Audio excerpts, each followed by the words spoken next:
melanjutkan edisi minggu yang lalu mengenai anak mahal. Nah, ini sekarang kita mau melanjutkan ngobrol bersama saya Dr. Pua mengenai sindroma anak tunggal. Nah, ya, mungkin para sahabat sehat banyak yang mempunyai anak hanya satu, kan berarti anak tunggal ya, atau Anda sendiri itu merupakan anak tunggal ya. Kalau saya memang bukan anak tunggal ya, saya anak ketiga dari 4 bersaudara. Kemudian anak saya juga tidak anak tunggal, karena anak saya ada 2 orang ya. Kemudian cucu saya juga bukan anak tunggal, karena 2 orang juga ya. Jadi, tapi perlu nih kita ngobrol mengenai sindroma anak tunggal. Kenapa dokter kok ada istilah sindroma? Nah, kalau namanya sindrom itu istilahnya sekumpulan ya, sekumpulan gejala, tidak satu. Disebut sindroma anak tunggal, ada nanti sekumpulan gejala. Nah, ini seringkali konotasinya kalau dengar anak tunggal selalu apa? Stereotipnya jadi negatif. Oh, manjalah, apa? Mungkin mau menangnya sendirilah, egois lah, seperti itu kan. Nah, sekarang kita ngobrol nih, mana yang mitos, mana yang fakta ya mengenai sindrom anak tunggal. Dari segi pengertian sudah tahu ya, sekumpulan gejala yang melekat pada seorang anak tunggal, anak satu-satunya ya. Jadi kita tidak membahas yang KB ya, karena memang ada, mohon maaf, suami istri sepakat punya anak satu saja, memang di KB ya, maksudnya setelah menikah punya anak satu sudah, setelah itu KB, bahkan mungkin KB permanen seperti itu. Tapi ada memang tidak pernah ikut KB, tapi memang diberinya cuma satu ya, anak satu. Bahkan ada yang untuk dapat satunya sulit banget, sampai ikut program hamil ya, bahkan sampai bayi tabung. Nah, ibu ada seorang pasien usianya sudah 42 tahun. Melalui teknologi berbantu, dia berhasil hamil 42. Akhirnya dia berjuang lagi, sampai umurnya sudah 47 nggak bisa.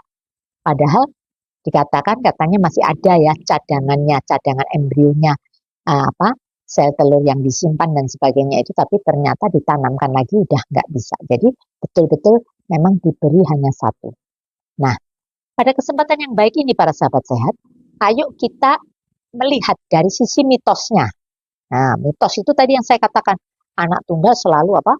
Egois lah, manja lah, menangi dewe ya, tidak suka berbagi dan sebagainya.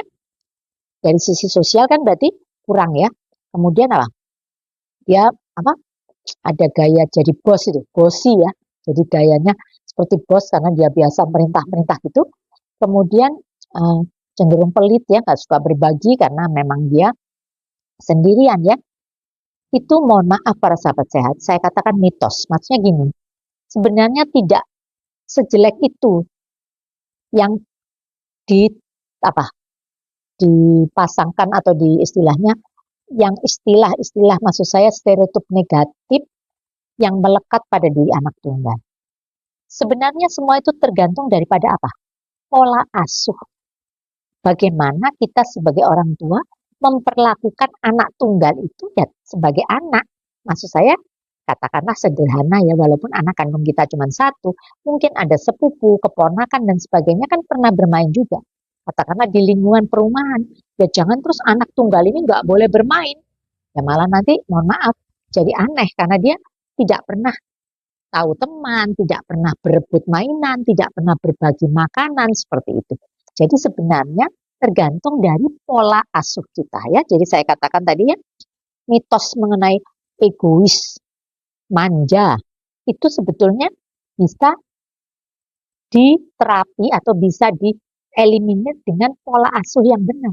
Walaupun dia anak tunggal, kalau minta sesuatu nggak harus dituruti.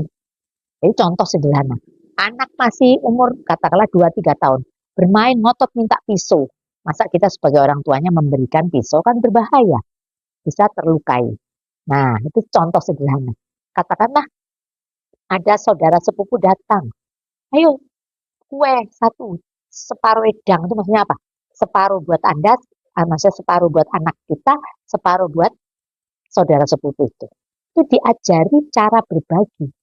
Dan hidup harus bersosialisasi, itu juga bisa.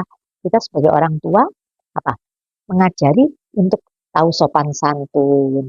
Misalkan minta tolong tuh ya, pernah saya bahas kan dalam channel YouTube saya mengenai 3 kata ajaib, mulai dari terima kasih, gitu, permisi, minta tolong, yaitu kata-kata ajaib yang harus kita ajarkan sejak anak kita kecil, sejak balita. Karena kalau enggak, dia tidak pernah merasa perlu minta tolong ke orang. Gayanya gaya bos terus, memerintah terus, katakanlah begitu. Tapi dengan pola asuh yang benar, kita bisa membuat mindset negatif mengenai sindroma anak tunggal itu menjadi baik ya. Jadi sekali lagi, kalau kita meningkatkan interaksi sosial, jadi entah itu di kelompok bermain, entah di lingkungan di perumahan kita, biarkan anak tunggal kita itu tetap bersama-sama temannya. Bermain bola ya, tidak harus menang, kadang juga diajarkan bisa kalah juga ya di dalam bermain. Dalam kehidupan kan bisa menang, bisa kalah. Itu harus kita ajarkan ya, meningkatkan interaksi sosial, meningkatkan kemandirian juga. Jadi tidak harus tergantung istilahnya manja. Apa-apa mau makan aja harus diambilkan disuapi. Ya diajari makan sendiri. Setelah makan diajari cuci piring. Setelah tidur, bangun tidur, diajari cara melipat selimut. Nah, itu hal-hal sederhana ya. Oke? Jadi jangan dimanja, ajari cara berbagi, itu penting banget. Jadi, sehingga walaupun di anak tunggal bisa kita tidak betul gitu ya, yang mitos-mitos negatif, yang stereotip negatif yang melekat pada diri anak tunggal. Nah, sekarang para sahabat sehat mengenai fakta-fakta psikologis tadi itu kan sudah saya katakan tergantung pola asuh.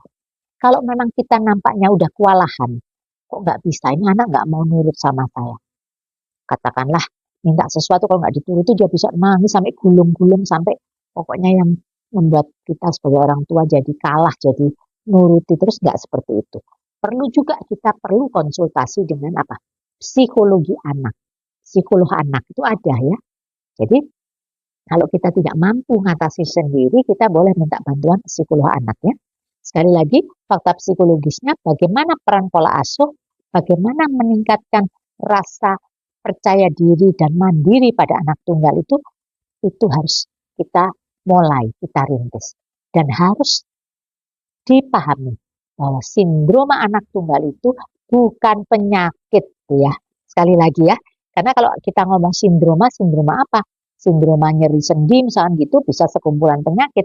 Atau mungkin sindroma katakanlah GERD gitu ya, kan istilahnya kan kita pernah bahas kan, yang gastroesophageal reflux syndrome gitu kan, sindroma seakan-akan sekumpulan penyakit, tapi sindroma anak tunggal ini hanya istilah karena sekumpulan gejala yang mengarah ke stereotip negatif itu melekat pada diri anak tunggal. Itu sudah kita ubah mindsetnya pada kesempatan ngobrol sehat kali ini, sehingga walaupun anak kita itu anak tunggal, dia tetap menjadi pribadi yang baik, yang mandiri, yang tidak manja, yang bisa berbagi, yang mempunyai rasa empati yang baik, mempunyai interaksi sosial yang baik, dan sekali lagi tidak benar bahwa stereotip negatif melekat pada diri anak tunggal kita itu ya.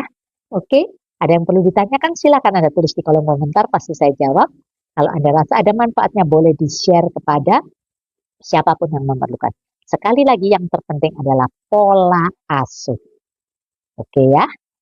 Saya rasa begitu saja. Kita berjumpa lagi pada edisi Ngobrol Sehat bareng Dr. Pua berikutnya. Salam sehat selalu.